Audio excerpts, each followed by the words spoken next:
Howdy, everybody. My name is Jay Africa, and I am a dungeon master in the Los Angeles area. First of all, thank you very much for attending onCCCon, the online CCC Adventurers League convention. I hope you're having a fantastic time with your games. I myself just finished off a great session of one of the CCCs that I wrote. So thank you very much. I hope you all have a great weekend of gaming here online. I am here to share some insights about preparing adventure. This is a presentation that was done under the series Parting the Veil, which is a series that we use to train DMs in the greater Los Angeles area. This particular presentation deals with preparation. In particular, this is preparation under the Adventurers League context, preparing games for convention or in-store play. But at the same time, I mean, this can also count for, play at home, depending on how much time you have. And the focus for this particular presentation, we're going to be looking at preparation under the lens of Adventurers League adventures. So that is, those are season adventures, hardcovers, and CCCs. And the main question that we're going to be asking here is, what aspects of an adventure should you prepare any amount of time you have? So obviously, when you have plenty of time, it's easy to get an adventure prepared. It's easy to kind of read through a module, read through a hardcover, and pick out pieces that you need to focus on. In particular, this presentation will look at adventure prep time under three categories. So the three time frames that I'm going to be looking at: little to no time, and that's having about 10 minutes to an hour before play. So you're at a convention, they need a DM to swap out or to cover for a table for overflow. All of a sudden, you've got an adventure that's been thrust into your hands, and you are stepping up to give players the opportunity to play, and you're hoping to give them the best experience possible. So what should you focus when you have little to no time before running a game for players? The second time frame is sometimes. So you have maybe, half a day, a few hours to a couple of days before you have to run the module. It's a little easier, a little more relaxed. And that third time frame is plenty of time. You have several days, maybe a week. You just ran your Wednesday night game, and you have another week to prepare for your next Wednesday night. We're going to go through each time frame, and we're going to go through what I believe are the things to focus on within each time frame. So, first of all, if you have little to no time to prepare an adventure, you've got the module in your hands, or you have a hardcover that you just got that all of a sudden you're being thrust into running. First thing you do, obviously, is you have to read the adventure. Now, you're not necessarily, if you have 10 minutes before your slot goes off, or the slot is already going off and you've just been handed this adventure, you're not going to have time to read the entire module. It's between 20 to 40, 50, 60 pages, or the hardcover. So first thing, definitely at least read the overview, the adventure overview page. And that will usually have a little bit of synopsis. It'll have a synopsis of the adventure background, which can help you fill in gaps as the players go through the adventure.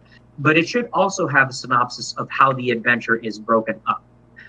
If you're running a hardcover, there is usually an encapsulation of the chapters in front of, like the first chapter of the book usually has, or the introduction of the book has some sort of encapsulation of how each chapter works and how the adventure comes together. I'm going to focus more on Adventures. From here on in, I'm going to focus more on Adventurers League adventures, which means the DDAL or DDEX modules or CCC modules, because generally those are the ones that kind of get thrust in your hand as you are at a con and all of a sudden finding yourself in need to prepare an adventure. Or, you're at the store and all of a sudden the DM can't make it, so you have to prepare this module. So read the adventure overview, read the, if you can, skim over the background and read the adventure hooks and the adventure breakdown, like the chapter synopsis of the adventure, the various parts. That section that tells you part 1, here's what happens. Part 2, here's what happens. Part 3, here's what happens. And that's usually within the first 2 or 3 pages of the adventure. Fairly easy to spot. I would also recommend taking time to skim the adventure, and in particular, go through each chapter and at least try to skim the opening paragraphs and the closing paragraphs, because that'll tell you where, like, what sets that particular scenario up, the opening paragraphs rather. The closing paragraphs will tell you where the characters generally should be and where they're going to next. If there are development sections, look for those development sections and give them a skim as well. You know, and again, if you're getting a module like in your hands right before a slot goes off, usually the players will understand if you say, hey, you know what, can I just take 10 minutes to look through this adventure? Most players will be understanding. For the seasons 1 through 7 adventures, it's you know, it can be a little more, the material can be a little more hefty, or for CCCs that were written in that style, you know, just adventures then, you know, had a tendency of being a little bit longer, a little more full. Season 8 adventures tend to be a little more goal oriented and a little more sparse, so it's usually less material to read. So you do have that going for you if you're reading a season 8 adventure or something in a similar format. For season 8 adventures in particular, just look for goals and skim the playing the pillars section as well, because that'll give you a lot of insight as to how each chapter progresses. And as you're moving through the adventure also, if you need to take 5-10 minutes, you know, between sections and between parts, just let the players know that too. Usually if the players know that you're stepping up to DM and kind of doing this on the fly, they're going to be pretty understanding about your needing to just review. You know, and you can give them time to go to the bathroom or have to go get a drink, go get a snack. Give yourself that time, because usually players are going to be pretty understanding. Now, as you're reading through the adventure, keep your eyes open for the overarching goal of a part, and sometimes those are easily, you know, sometimes those are readily described, sometimes they're not, sometimes they do take some digging. Again, look for those development sections to see where the scenes will go, and also look out for key NPCs and plot points that move the adventure along. The biggest obviously marker for NPCs are the role-playing sidebars. So if you see a role-playing sidebar with an NPC, see if you can spot what that NPC's purpose is throughout the adventure. As you're looking through these, see if you can find out what is essential to moving the adventures along and what can be skipped. It's tough to time an adventure when you're preparing it on the fly. So basically, try to figure out what tools you have to help you manage that time. If you see a combat and it's you know, there doesn't seem to be anything about that combat that necessarily pushes the plot along, think about maybe not spending as much time on that combat, or see if that combat can be skipped entirely in favor for, you know, better combat later on. And that goes with skimming the adventure. Like, skim the adventure, it kind of gives you a general sense of what combats what combats happen throughout the adventure, and what the final conflict, usually, you know, the big bad evil guy, what that conflict looks like. Take a look at devices within the adventure that launch your players into action. And usually those are tied to goals and NPCs. There's an NPC that says, hey, will you take this quest? You'll get, you know, this much compensation, or you'll save this life, or you can find this item, so on and so forth. Try to figure out what will motivate the players to act on their own. And also looking at these NPCs and looking at the details, you know, skimming for these NPCs and skimming, you know, these development sections and details around the room. You know, that's another good thing to look at, the general information sidebar, to see what a room is like, or what an area is like. Figure out what information, if you can figure out what information needs to go out to the players, it's always useful to know how you can get that information out to the players. So if there's an NPC that can come in and out of the adventure and sort of guide the players, doling out whatever information they might need to keep the adventure moving, that's usually a pretty good detail to find. Otherwise, if the location is, in somebody's dwelling, and there's a journal entry that the adventurers might be able to find, it's also possible for you to get information to the players that way. So basically, just try to figure out what information the players need to know, and how that information can be doled out as best you can. Very, very important for Adventurers League games. Look out for reward locations and triggers. In particular, look out for treasure sections within an adventure, because those treasure sections will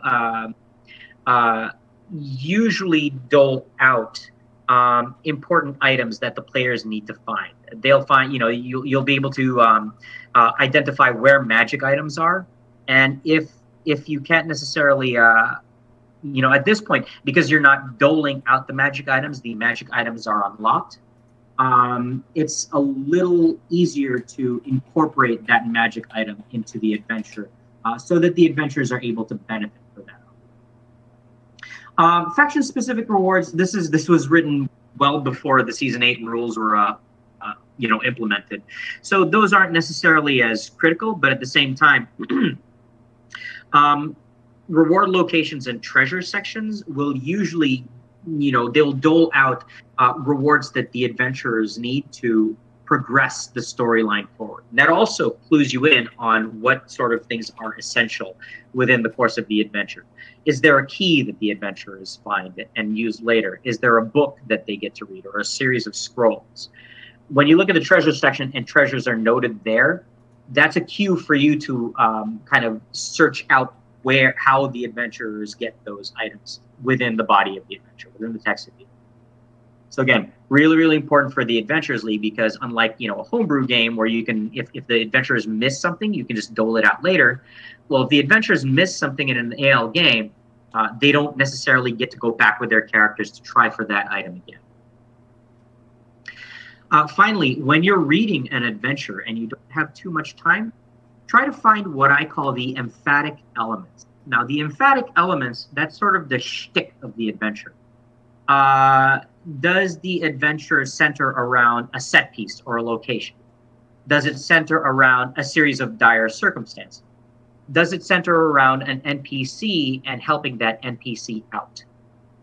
So look out for the NPC or the loot, the items, or the circumstantial happenings and goings on that will motivate players. Now, obviously, player characters have different motivations. Some are motivated by loot. Some are motivated by just doing the right thing. Some are motivated by finding power. So as you're kind of looking through the adventure, try to figure out what it is in each of those sections that will sort of motivate that will give the player characters motivation to push forward. Emphatic elements can also be, okay, there's a particular kind of monster that the adventurers have to face, and this monster has a special tactic or a special ability. So that's sort of what makes the adventure interesting, the monsters they face. An emphatic element can be an environmental effect. So maybe they need to travel through the woods, but there's this mist that prevents visibility and causes these weird magical lights around the character. I'm going to give some examples based on some of the older modules that I'm familiar with. So this is going to be a little bit spoilery about certain modules. The emphatic element, for example, for DDEX 1-2, Secrets of So-Called Keep, all the way in the Tyranny of Dragons season. One of the emphatic elements is the fact that there's this spirit, there's this ghost that's sort of haunting the place, and that can interact with the characters in small ways. And so whenever I run that module, I really key in on the fact that this emphatic element, this ghost, can lead the characters, can cause them to want to explore the keep more or reveal various details to the characters. Let's see. There is the for what was it? I think it's DDEX24, the Drowned Tower. One of the emphatic elements is the location, the drowned tower itself. And again, this is pretty spoilery. And the tower is this tower that is sort of covered by this mudslide. And so, it should feel fairly claustrophobic. The mud is seeping through the walls, and you can hear the mud creeping through the tower, like creaking and seeping through the tower's walls.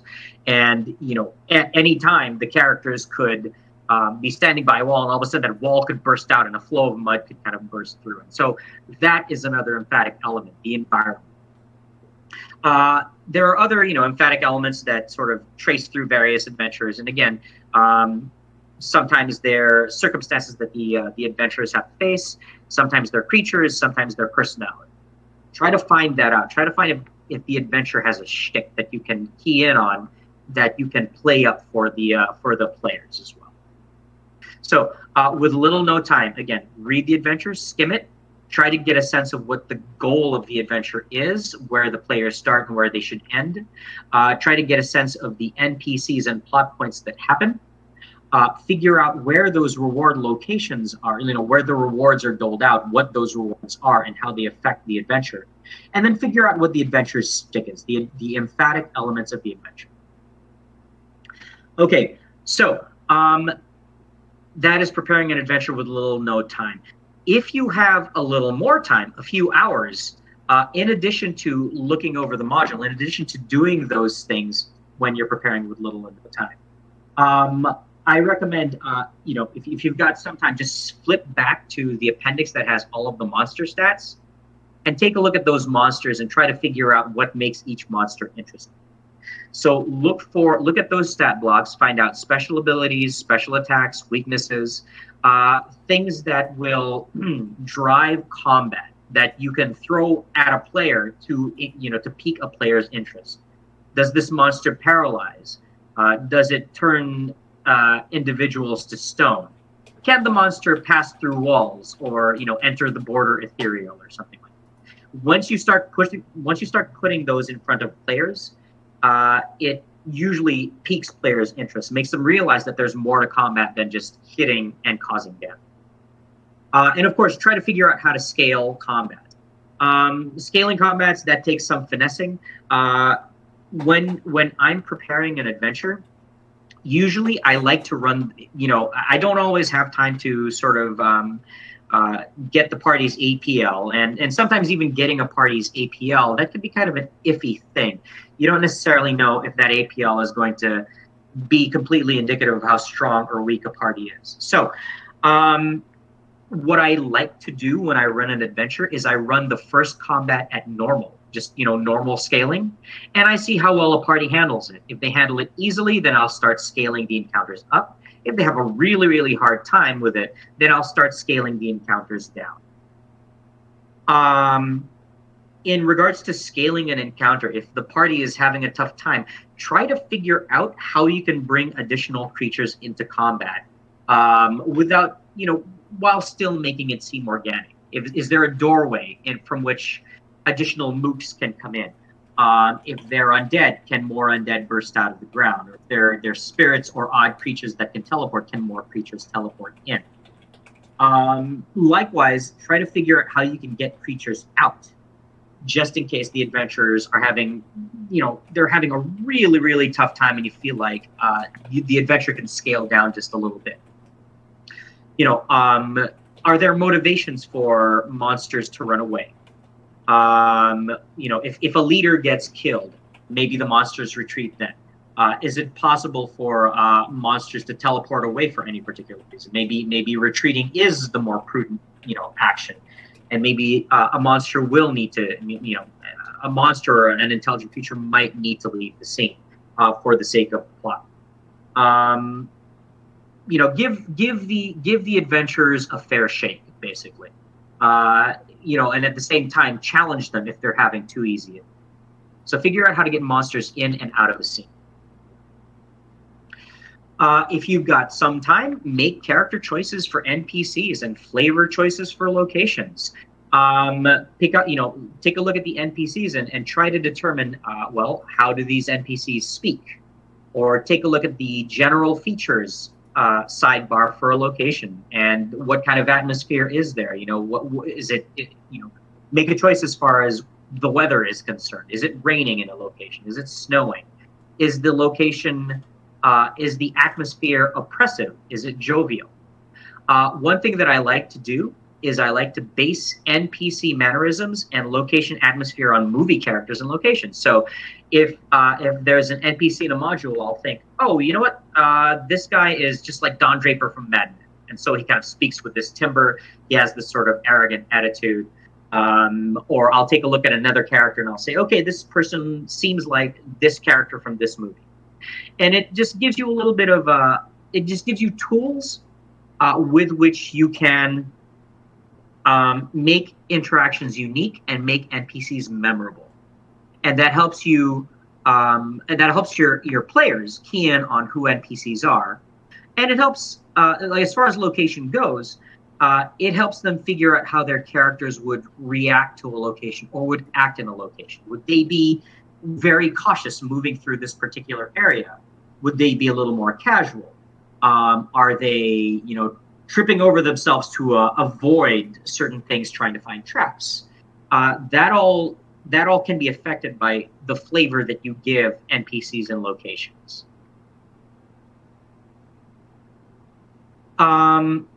When you are making these character choices and flavor choices, try to make choices that encourage player involvement. So when you're studying an NPC, when you're looking at an NPC, try to figure out ways that this NPC may want to motivate the adventurers to push forward with the plot and to act in their best interests.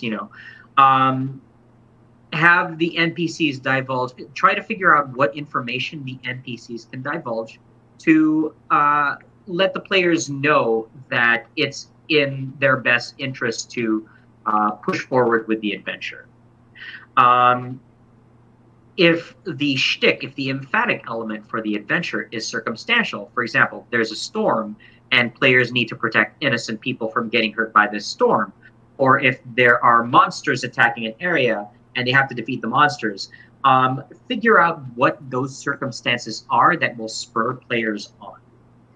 In particular, for players that are not necessarily, that aren't so, characters that are not altruistic and that aren't just working for the greater good, figure out what in those circumstances can spur those on. Maybe there is an NPC that can say, hey, listen, if you help me out, I will help you get in good with the local government, or I will, you'll get a reward of so many gold pieces. And of course, obviously, any kind of reward will express themselves in treasure points later on in the adventure. But at the same time, this goes with trying to figure out what the goal for a scene is. Figure out, what will encourage the players to be involved in that plot. Sort of tied into circumstances, the location demanding action is also, something that can spur characters on. Are they on a boat that's sinking? Or are they in a dungeon and the dungeon is flooding rapidly? Or is that dungeon filled with a poisonous gas that needs to, that requires the adventurers to push forward before they fall under ill effects? Is there a battle raging on around them that they need to fight through or participate in order to survive or to accomplish their own goals? Make choices that reinforce those, that reinforce the circumstances and the locations. And again, a lot of it you can dole out through NPCs that ask the players to do things if the players themselves are finding a tough time motivating themselves to push forward in the game. All right. If you have plenty of time, in addition to doing those things that you would look at with little or no time and with some time, now is the time to sort of get fancy. A lot of adventures will come with handouts and gaming aids, like player handouts. letters from factions, letters from NPCs, maps, and other things that you can hand out to player. These are things that you can do yourself too. Sometimes an adventurer will divulge information via a note, but there won't necessarily be a note at the appendix. It'll just kind of be a bit of text in the adventure. Feel free to type up that note and print it out for the players to have and hold on to. If you have some time and there are odd monsters that aren't particularly common, or even if they are, try to get a printout of those monsters to put in front of players. As you round the corner, this monster comes out and you've got a visual to show them. Locations aren't often illustrated. Locations and NPCs aren't often illustrated in the Adventurers League Adventures and the CCCs. Some CCCs and adventures are, they're good at having NPC portraits, but not necessarily, not always. I think the majority of them don't.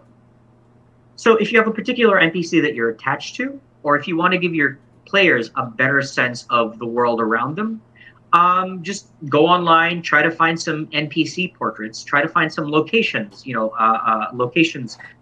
images of locations that match or come close to the locations present in the adventure as well. Little handouts like that go a long way in building the world for players. And obviously, if you have DM tools that you like to use, initiative trackers, spell lists, or spell cards, those are things that you can prepare as well. You can go into your arcane spell card set and pull out the spells for that particular adventure. You can, if you know who your players are going to be, or if you know what your monsters are going to be, you can pre-fill out initiative hang tags or an initiative sheet that kind of gives the information for each monster. One thing that I like to do is I like to pre-roll initiative. And so I like to do that as a player. I'll just, in front of everybody in plain view, I'll kind of say, okay, this die is number 1, this is number 2, this is number 3. I'll just roll initiatives right there. You can do the same for your monsters. You don't have to roll initiative right then and there. And that way, that's one step that you can eliminate from collecting data from the players when you're about to start combat. I have an initiative tracker sheet that I use, or rather a combat tracker sheet that I use that has rounds on the right-hand column, and it has monster stats on the left-hand column. So I'll write, monster name, monster 1, 2, 3, 4. Their AC is present there. Their hit points are present there. And right next to their name, I'll just write the initiative. Like I'll pre-roll initiative for them, and I'll just write it out. Now, obviously there's a lot of trust that has to be maintained if you do things like that as a DM. Just, don't go out of your way to cheat your players out of good initiative. Just be honest and be forthcoming with your rolls if you do things like that. If you have plenty of time, it's that'll give you time to prepare maps and minis and tokens if you end up using those, if you like playing on a grid. As a DM that plays in-store and at cons more frequently than not, I don't really have the space or bandwidth to be mini accurate, so I just use generic minis and tokens whenever I represent combat, and I'll say, okay, this particular token is this, this kind of token is this monster, this kind of token is this, this kind of monster or NPC. If you are able to gather up just a set of minis for the players to use, if they don't necessarily have that kind of stuff, it's nice to have a handful of minis that your players can use as well.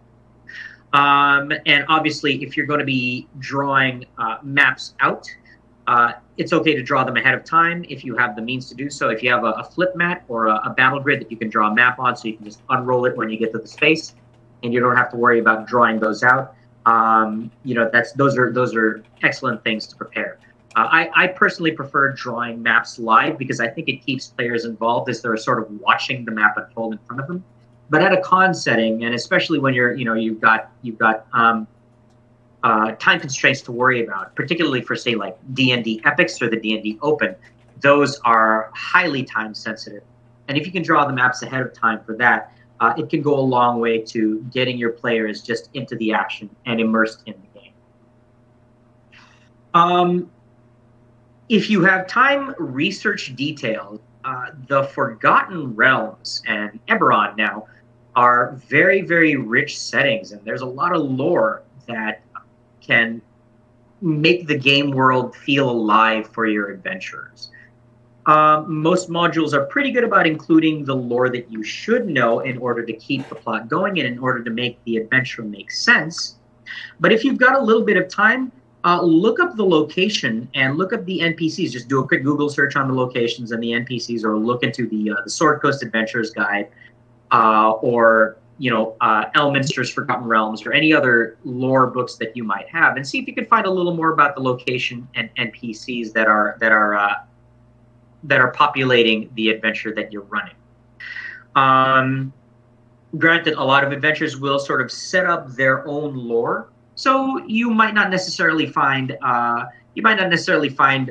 lore on the specific location or the NPCs that appear, but also a lot of authors, myself included, do like to include bits and details that have been taken from previous works of fiction or previous adventures.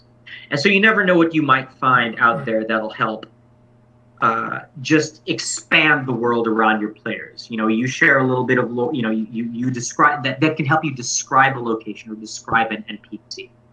And once you've given that to your players, those are details that they themselves can then use in their own adventures and in their own games as well.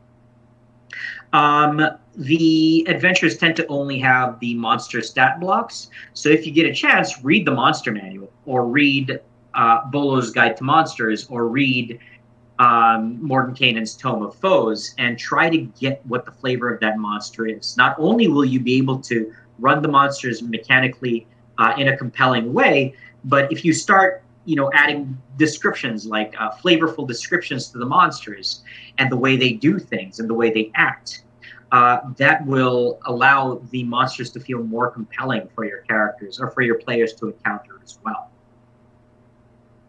So, in terms of preparation, here's a little chart that sort of outlines the various steps that you can take. So, as you see, the more time you have, the more of these elements you can prepare. But at the same time, it's once you sort of get the hang out of the layout of Adventurers League Adventures and of the hardcovers too, you kind of get to see what details you can pare out. You kind of start to identify what sections to look at in order to get a grasp on the adventure itself, so that you can run it for your players at your table. So if you have little to no time, read the adventure, skim it, read the overview, take a note of overarching goals, key NPCs, plot points that move the adventure along. Do that by writing on the margins of the adventure, if that's okay. Note reward locations and trigger. What kind of things the adventurers find, how the adventure is affected by what they do find. And note the adventure's emphatic elements, their shtick.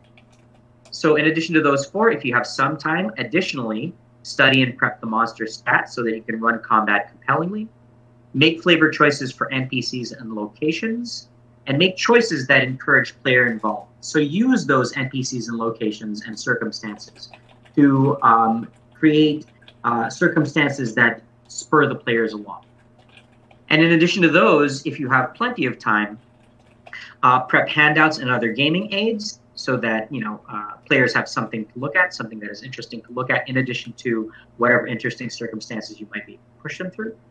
Prep your minis and tokens and maps as needed to speed up combat and grid play, and research details to fill out your narration of the game world. All of these sort of come together with this particular takeaway.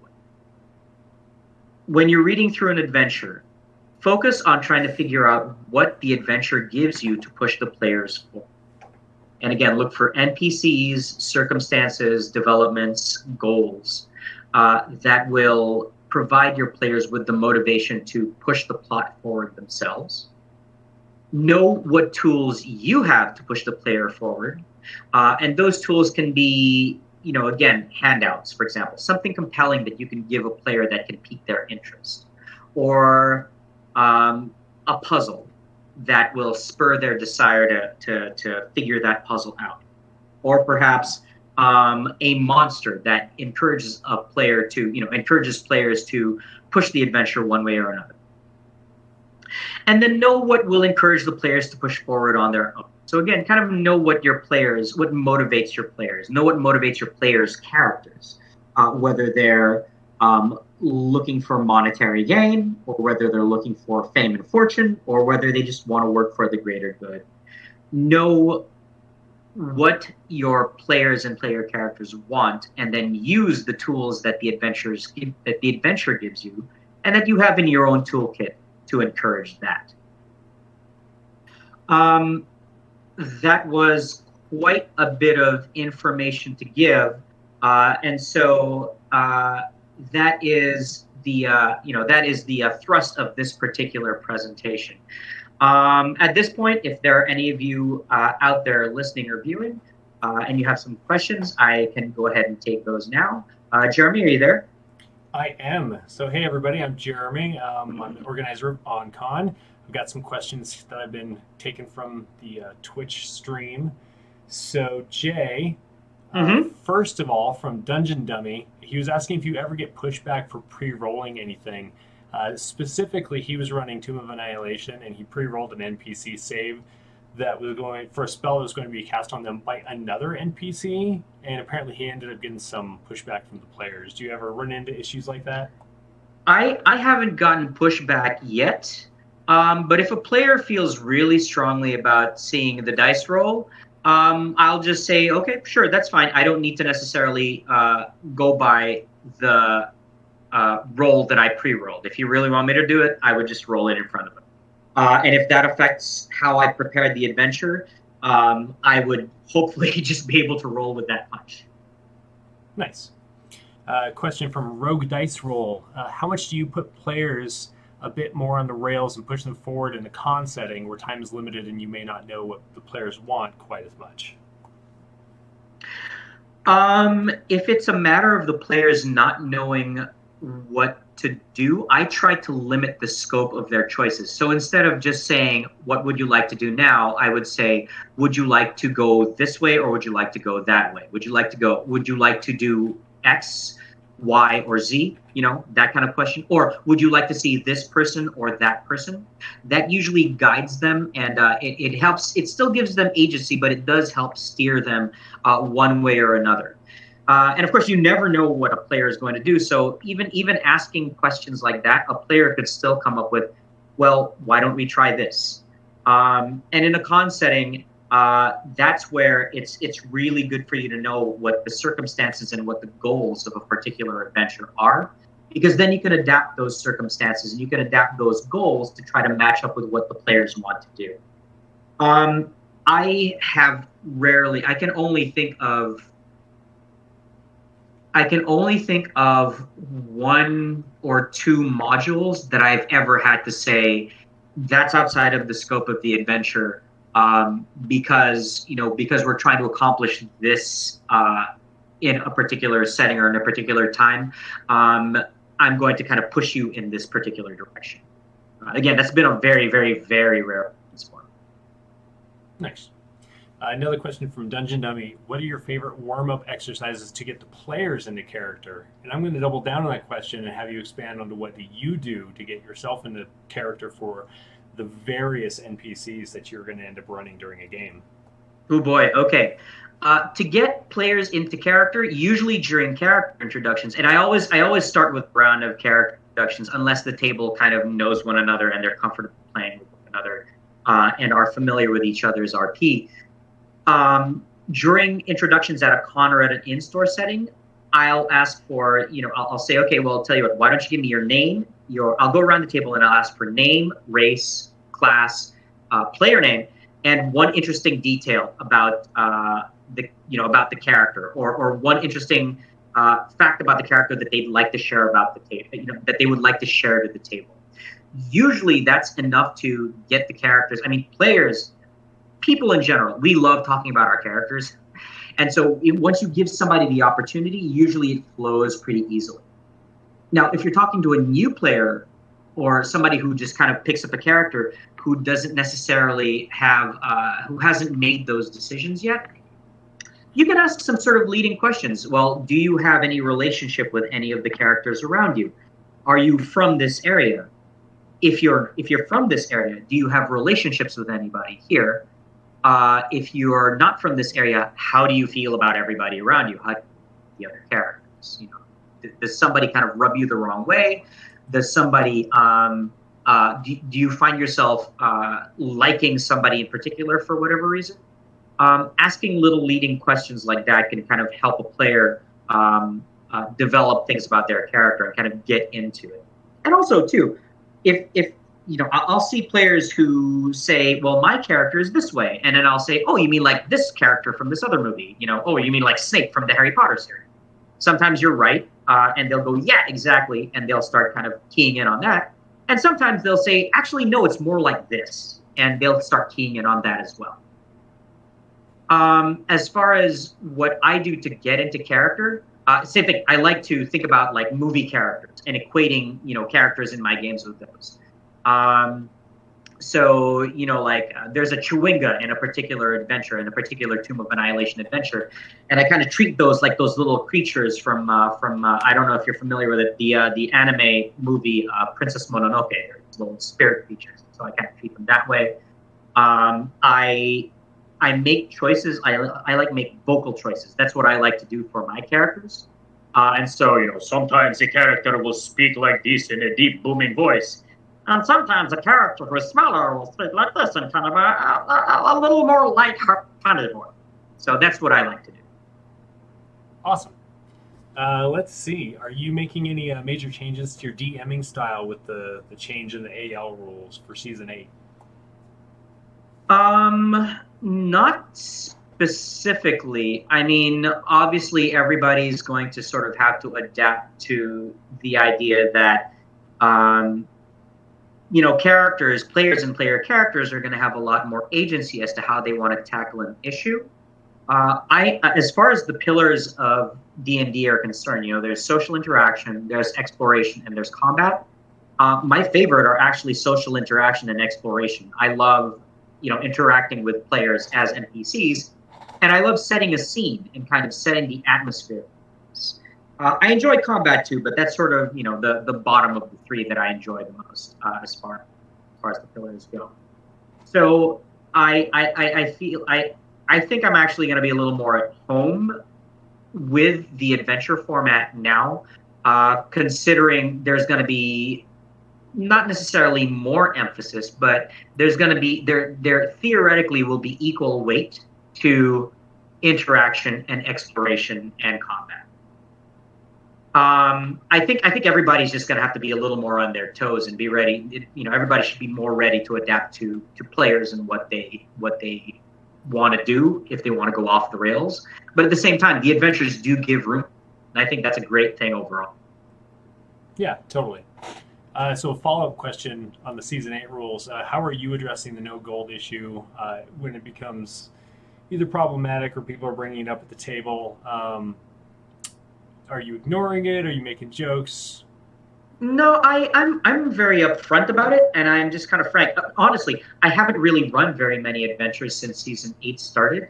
And even back before, like, I think for the past couple of seasons, like through Season 6 and 7, oftentimes when I'm running an adventure, I already find myself saying, okay, you complete combat, you loot the bodies, and you do find some things, and we'll get to that, you know, at the end of the adventure. We'll divvy all that up at the end of the adventure. Or you walk into this room, and when you open the chest, you do find that there are some valuables in there. If it's interesting, if it's like gold, I'll often just gloss over it. I'll say, and again, you know, we'll divvy that up later as the adventure wraps up. If it's something interesting, like, okay, you find this statue of a goat that has opal eyes, then I'll kind of give that bit of flavor. As I've been running adventures during Season 8, I say, yes, you know what, this character, he does offer you a reward, and of course that's going to get expressed as treasure points later on. if that comes up at all. Otherwise, I'll have an NPC say, if you can bring this character back, you will definitely be rewarded, and then we will move on from it. Cool. So I have a question about your suggestion about with APL and prepping and running kind of the normal and seeing where things go from there. And you had suggested to run normal for even very weak parties and kind of escalate or lower it from there. What happens when you're running a normal encounter and then it almost party wipes the party? What's your plan there? The keyword is almost. So if I feel like the part really on the opening encounters for an adventure is usually not extremely life-threatening. So if that's the case, that the adventurers are having a really, really tough time with that opening encounter, I'll try to figure out ways to get people on the adventurer's side. Like, for example, if they're in a setting where guards rush in, eventually, guards hear the noise and they rush in and they are able to drive away so much of a threat. If the monsters have a leader and the adventurers are able to dispatch that leader, they're able to take care of that leader, I'll just let the monsters be demoralized. Or, I'll give the monsters the opportunity to flee. And obviously, if the characters have a tough time with that combat, I'll try to find ways to dole out the monsters piecemeal, I suppose you could say. So instead of encountering 4 of monster X and 2 of monster Y, I'll have them encounter 1 of X and 2 of Y, and then the other ones will shuttle off to another room or off to another part of the forest. If the adventurers have an easy time there, all of a sudden they show up and they hear the noise, they come in and they start battling the players as well. Does that answer your question? Actually, yeah, I think so. Yeah. So a lot of really great information, some really great questions from the viewers. If anyone has further questions or they need to bring up other topics with you, how can they get a hold of you on the internet? Okay, on the internet, you can find me on Facebook. My profile is public, just J Africa. Search for me and you'll most likely find me there. I'm open to taking messages over Facebook and friend requests and such. If you're on Twitter, you can find me at J Africa on Twitter, and you can either tweet directly to me or send me a direct message through Twitter as well. If you're on Instagram, you can follow me at Transplant Asian. And I'm, I'm generally, between those 3 social media sites, I'm generally reachable. And last but not least, if you have any further questions about prep, I think this video is going to be up on the onCCCon YouTube channel sometime in the future. It will be. Am I correct about that? You can also post questions in the comments, and I'll turn on my notifications for that particular video, so that if anybody has any questions, I'll hopefully catch them there and I'll be able to answer them there as well. Perfect. Well, thank you so much for your time today, Jay. I hope you had a good time running your game this morning. Oh, absolutely. All of the rest of the games this week. Yeah, thank you. And Jeremy, thank you very much for organizing, and thanks for hosting this presentation. Absolutely. I hope everyone that's playing during onCCCon has a good time this week, and we'll see you at your game soon.